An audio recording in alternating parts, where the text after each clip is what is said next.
Na Argentina, o deputado Eduardo Bolsonaro participou da Conferência de Ação Política Conservadora em Buenos Aires.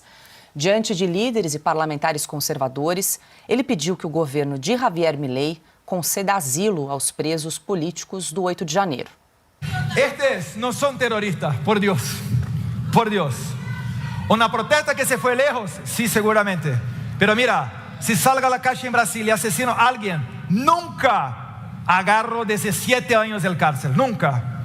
Alexandre de Moraes está destruyendo vidas de familia, ya bloqueó todos sus bienes, su patrimonio. Salieron de Brasil para empezar desde el cero. Es un apelo que hago, seguramente tenemos buena voluntad de gobierno, pero al CONARE, a los dictadores de CONARE, le pido por favor para analizar el más rápido posible el caso de estos brasileños. Muchas gracias. O evento teve a participação da advogada Carolina Siebra, integrante da Associação das Vítimas e Familiares do 8 de janeiro. Na CIPAC, ela apresentou às autoridades uma série de denúncias de violações de direitos a que os manifestantes foram submetidos. Num vídeo enviado à organização do evento, o ex-presidente Jair Bolsonaro pediu a anistia aos presos do 8 de janeiro. Hoje nós temos aqui mais de 100 pessoas presas, penas altíssimas, e muitos, Milei, estão refugiados no seu país. Então eu agradeço do coração esse acolhimento que você deu para essas pessoas, chefes de família, homens, mulheres, mães, pais, avós, idosos que estão no seu país. A dor deles é muito grande, que queriam estar aqui no nosso Brasil, mas por hora estão no seu país. E esse ato teu, generoso, de acolher esses condenados politicamente, esses refugiados, tá, que estão aí, nós, brasileiros de bem, não esqueceremos. Continue assim, conte com o nosso apoio. E eu acredito que no Brasil, brevemente as coisas voltarão à sua normalidade. Lutamos aqui, junto com o parlamento, para a anistia das pessoas desse ato de 8 de janeiro. Vivemos aqui num momento bastante conturbado, onde realmente a lei, a Constituição, nada existe aqui. Cada vez mais a esquerda se aprofunda nessa tua sina, né, de conseguir aqui o poder absoluto. E não é só o governo federal. A grande ponta de lança nessa questão toda são os inquéritos patrocinados pelo ministro Alexandre de Moraes do Supremo Tribunal Federal.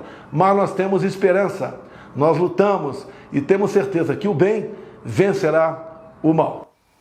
Piotr, o deputado Eduardo Bolsonaro chamou a atenção para os casos do 8 de janeiro no CIPAC em Buenos Aires, na Argentina. A questão é, o STF pediu a extradição dos brasileiros que estão refugiados na Argentina e agora existe uma discussão jurídica se eles deveriam estar presos aguardando ou não a decisão do governo argentino, de Javier Milei, se vai conceder ou não asilo político a esses brasileiros já condenados. Mas há um pedido de extradição do Supremo Tribunal Federal endereçado à Justiça Argentina. Então, mas eles não são foragidos na Argentina, este é o ponto. Eles estão lá, é um exílio no caso, eles se exilaram lá e estão pedindo um asilo político, dada a condição de perseguidos, aí sim, aqui no Brasil. A forma como foi feita a prisão, até agora está muito mal explicada. Não há razão, eles não cometeram crimes em solo argentino. E se não cometeram crimes em solo argentino, aguardam em liberdade a manifestação dos órgãos responsáveis por conceder ou não o asilo. Esta é a questão. Agora, é importante só que o deputado Eduardo Bolsonaro, e fazendo aqui somente um parênteses rápido aqui, ele fala num castelhano muito próximo do portenho, me deu a impressão, inclusive, que ele fez questão de falar muito próximo do portenho, para deixar muito claro essa posição de que não se trata de criminosos. Há nesse momento, e estamos discutindo isso diariamente aqui, um caso de perseguição política no país, de não aplicação da lei brasileira, ou de reinterpretação específica neste momento, para usar uma expressão do direito, olhando para a capa do processo, e aí a lei é uma ou outra. Até porque essas pessoas não deveriam estar sendo julgadas no Supremo Tribunal Federal, e é onde elas estão sendo julgadas. Ou seja, há uma série de irregularidades na lei brasileira aplicada de forma errada a essas pessoas. Sem contar o princípio, elas estavam manifestando. Você não teve individualização de conduta que a gente cita aqui com muita frequência, porque quem fez o que naquele dia? Óbvio que se alguém foi lá e cometeu dano a patrimônio, tem lei para isso, mas também não é no Supremo que responde a isso, ou seja, tudo está errado.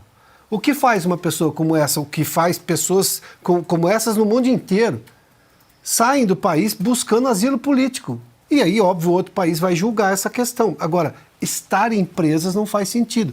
Mas nesse caso, eu suponho que, até porque a ministra de Relações Exteriores, ou a assessora de Relações Exteriores do presidente Milei, lá atrás já tinha feito essa menção, tinha dito que o governo de Milei ia asilar essas pessoas, então eu acho que é a hora do governo se manifestar mais rapidamente. Porque se esse juiz continuar concedendo ou determinar a prisão de brasileiros que estão ali naquela condição de solicitantes de asilo político, bom, aí é uma antecipação de pena, uma antecipação de um julgamento que sequer houve. E num país onde eles não respondem a absolutamente nenhum crime. Nada. E entraram lá como, obviamente, qualquer outro brasileiro pode entrar. Na condição, até porque, nesse caso do Mercosul, você pode entrar com RG, você não precisa ter nem passaporte válido. Vale de lá, vale de cá, tem reciprocidade nisso.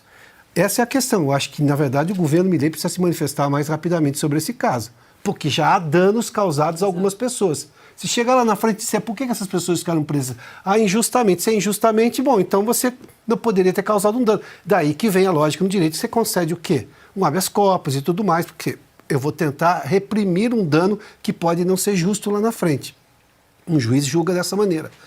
Esse juiz que está determinando essas prisões precisa ser compreendido melhor, porque nada explica nem no direito argentino, nem no direito brasileiro e tampouco no direito internacional. Como o governo americano se manifestou rapidamente, né? No caso do Alan dos Santos. Aliás, foi muito claro ali, mas aí nós estamos falando, essa é uma coisa, né? Eu não estou fazendo uma concessão ao Milei, mas eu preciso só compreender. A Argentina vinha de um período estranho também na defesa da democracia. E aí é difícil comparar qualquer país com o seio da democracia americana, a lógica da democracia americana. Por mais que você tenha tido ataques a ela durante o período dos democratas, mas você tem uma consciência maior, né, do status quo americano. Eu acho que em breve talvez teremos uma manifestação do governo argentino para resolver essa questão de uma vez por todas. Consta, eu quero te ouvir, deixa eu só trazer aqui o nome do juiz da Vara Federal que ordenou a prisão dos brasileiros na Argentina, é o Daniel Rafecas, que tem uma ideologia mais alinhada à esquerda, né? Consta. Pois é, Paula, quanto à postura que vem da justiça, entre aspas, do Brasil, eu não tenho a menor dúvida que é pura perseguição política e até um grau de sadismo preocupante. Já destruiu a vida dessas pessoas e quer mais. No caso da Argentina, eu confesso desconhecer as regras, eu não sei o que cabe a uma decisão discricionária do próprio presidente Milei, o que cabe à própria justiça argentina, que tem lá a sua independência, tanto é que condenou, né, a Cristina Kirchner, que tentava aparelhar essa mesma justiça como aconteceu no Brasil. O que eu sei é que esses brasileiros são exilados políticos e merecem toda a guarida que for possível dar a eles, porque eles são perseguidos, sim. Veja os números, né, que assustam. Mais de 500 brasileiros já aceitaram aquele acordo, né, que era mais ou menos o acordo da família Mantovani ali, aceitar uma culpa de um crime não cometido, pedir desculpas, se imolar em praça pública para ser deixado em paz pela injustiça brasileira. Mas outros 300 que não aceitaram foram presos. Estão condenados e presos, mais de 300 pessoas já. Né? Então, se você está numa situação dessa, se você estava naquele local ali, mas não fez nada, o que você vai fazer? Eu tentaria ir para um país pedir asilo, sim, né? Porque eu não reconheceria mais na justiça brasileira nada que seja um resquício de imparcialidade nesse momento.